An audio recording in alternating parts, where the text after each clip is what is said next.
Hey,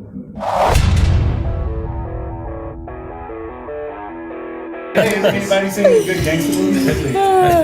Gangster movies. Was that Gangster Squad out? Anybody seen that? Gangster Squad. Yes, I have seen it. From Sean Penn? Yes. It was very Sean Penn.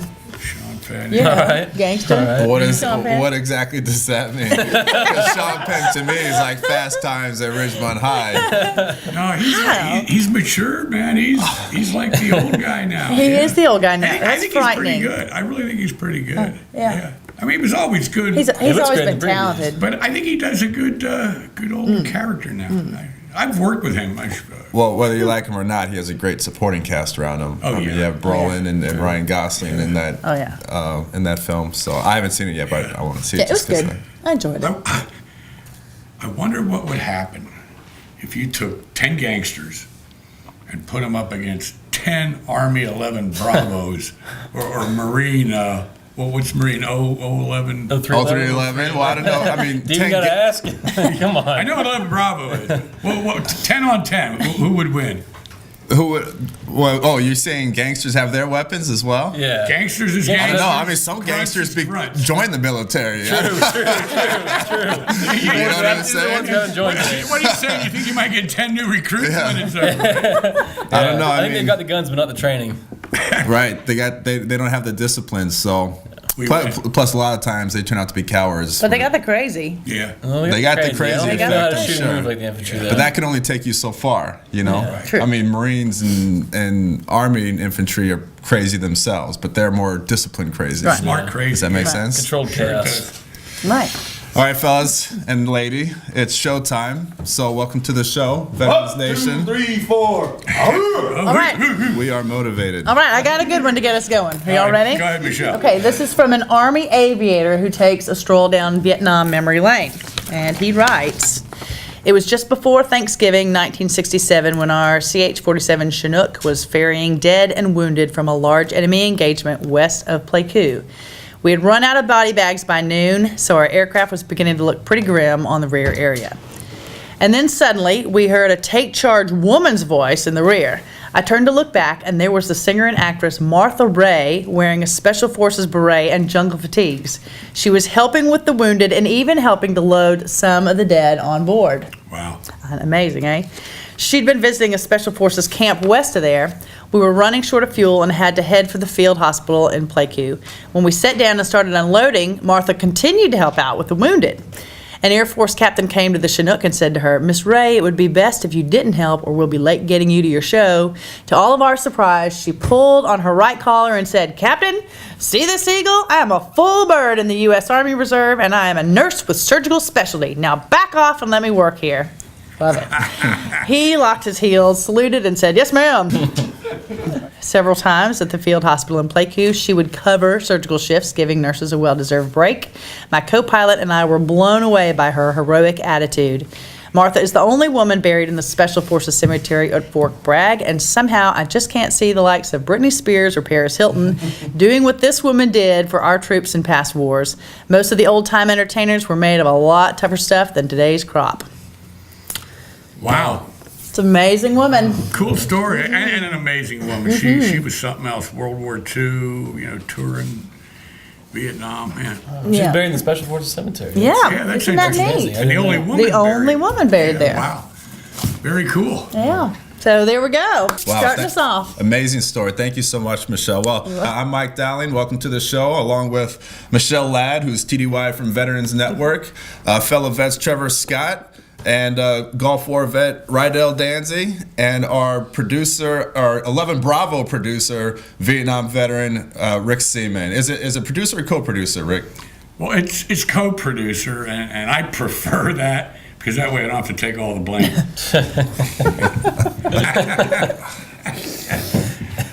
Okay, thank you. Here's an email. It's from a gentleman named Patrick, veteran from Elmira, New York, and he's asking here. He says, during one of our TAPS classes, I was told that we had 5 years of free medical treatment at the VA from the time of discharge. My buddy, who got out around the same time as me, says that we only have 2 years. Who's right? Yeah, I think it's 5 years, actually. Yeah, Patrick, I'm pretty sure you're right with 5, but I think what I'll do is I'm going to go over here and I'm going to spin this globe. We got a globe up here.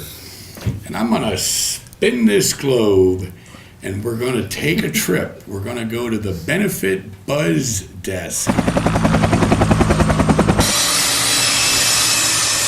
The truth is, a veteran upon discharge has 5 years of unlimited medical care and treatment at any VA medical facility. Right. It's 5 years. So the 2 years, there's an error there, it's 5 years. And of course, you have 90 days for any dental treatment that you're in need from the service. And the 90 days will expire if you're in treatment for dental, and the 90 days expires, the VA will continue the treatment. But for medical care and treatment at the VA medical facility, it's 5 years. Very Right. interesting, Dave. Yeah. I understand, though, that there's a different rule once you become service-connected for Oh. a condition. Good point, Tom. Absolutely good point. Once you have a service-connected disability, that 5-year calendar is off the table. That no longer exists. We're into a different ball game now. You're absolutely correct. It's a great point. Oh, thanks. So yeah, if veterans have a service-connected disability for any condition, that 5 years is off of the table. And there it is. Dave Culmer, Tom Cluis, and the Benefit Buzz. Sounds like the name of a jazz combo. Now, do I understand correctly that Tom was actually an adjudicator for the VA, one of the people that actually makes decisions about whether or not applications get accepted or denied? Yeah, he was. He was at the Wow. VA as an adjudicator for I think about 14 years. 14 years, and Tough job. now he's doing private law and he's specializing in veterans cases. So he's up on it. He's up on it. And don't forget Dave Colmer. The book. The book. He is the book on benefits, seriously. He's been a VA service rep for over 22 years, and he's currently serving as a veteran service officer with the American Legion. And he was a Marine. He was Hoorah. a Marine. Yes, he was.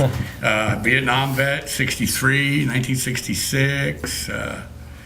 Yeah, good man. Good. So, Rick, what are you going to do next with your globe? With my globe. Well, I like globes. I really like globes, don't you? Well, of course. Okay. Well, then, let's give you guys a little geography test here, a little geography quiz. And you vets out there, I know you all have globes sitting in front of you, so anybody out there with a globe, you can play too. Okay? So, here's what I want. I'm going to spin the globe with my spinning finger, all right? And when it stops, I want you guys to point out the very small autonomous island country of Zanzibar. Where is Zanzibar? Africa. I want you to point to it on the globe. Okay? All right. Let's tell the globe. Should we tell the globe to stop? All right, globe. Stop. Okay, so you're in the ballpark because where the globe stopped, we see Africa, we see the Mediterranean, we see the Indian Ocean, we see... Oh, there it is. It's that island. Which island? Could get up there, show me. Show me. It's that little guy right there. You got it. Now, how'd you know that? I'm also a map buff. Oh, you are? I am. All right. Well, see, say. Many now that talents. makes sense. You know what that makes sense? You're an infantryman. Exactly. I had to navigate my way through Land Afghanistan. If I couldn't read a navigation. map, I just would be Land lost in the mountains right navigation. now. It's probably because you used to play Where in the World Was Carmen Sandiego. That's actually the real secret. You don't know that game? But, That you was a know- popular game, geography game growing Check up. it out. Check it out. Ask an 18-year-old kid today, if you walk directly east, what would be the next state line you would cross? See how many know. Oh, that's scary. It's pretty bad. You know, I mean, we do GPS now. You know, we Yeah. do Google search. Yeah. So, you know, whatever happened to reading a map understanding where you were on that map. Look at the little numbers that said mileage markers and whatever happened to that. Don't even think about a compass. Google. Oh, a compass. What's a Google compass? happened. Yeah. Yep. Yeah, Turn by but- turn navigation. But that's not only a lost skill. I think it's really a lost pleasure. I mean, I enjoy reading a map and Yeah, me navigating. too. Sure. So there is actually another island in the middle of the Indian Ocean, little bitty one, Diego Garcia. Very interesting Right, island. right. Isn't there a big B-52 base there? There is. There is, yes. That's what makes it very interesting. And you know, Pete Freeland, who's one of our anchors on the Veterans TV Hour, he was a what do they call it? A tech engineer for B-52s, and he was stationed at Diego Garcia for a while. One of the most interesting things he told me was every branch of the military is on that little tiny island. You got Army, you got Marines, you got Navy, you got Air Force, all on the same little island. And what makes it even more interesting, there's only one club, one watering hole. Wait, Army, Navy, Air Force, and Marines all in the same bar on a Saturday night? Yeah, can picture that. The recipe for disaster. Yeah, that's not. That can't be. And how many MPs are there in relation? I feel sorry for those MPs. I'll tell you Oh, that. man, yeah. Hopefully they got an MP from every branch. Yeah, too. Yeah, whose jurisdiction is that? And a very lenient. Yeah, wow. Hope they check Yeah. weapons at the door. Okay, we're going to take a break, and here goes an important message from the VFW. Hello, I'm VFW Commander-in-Chief John Hamilton. I want to let you know about some serious issues that could have disastrous effect for America's veterans and what you can do to help. With mandatory sequestration looming in January and the fierce budget negotiations that lie ahead, the discretionary program budgets of the Department of Veterans Affairs and the Department of Defense are in danger of being slashed. The VFW believes that the VA and DoD programs and services outlined in last year's 10 for 10 plan could be eliminated or reduced by budget cutters who have never been to war. I'm asking you to do two very important things. Please let Washington know that you will not tolerate any plan that requires those who serve and sacrifice the most to do even more. And join me in supporting the VFW's 2012 year-end campaign. The VFW programs deliver vital assistance to veterans who might otherwise fall through the cracks. With the uncertainty in Congress right now, your support means more than ever. The waves of new veterans recently home from the Middle East need our help. The VFW is here for every veteran of every war. No one does more for veterans. Please, I ask you to stand with me and make a donation to VFW to help protect America's veterans. Thank you.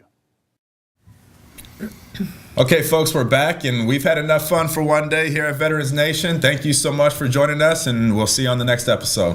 Thanks. Bye.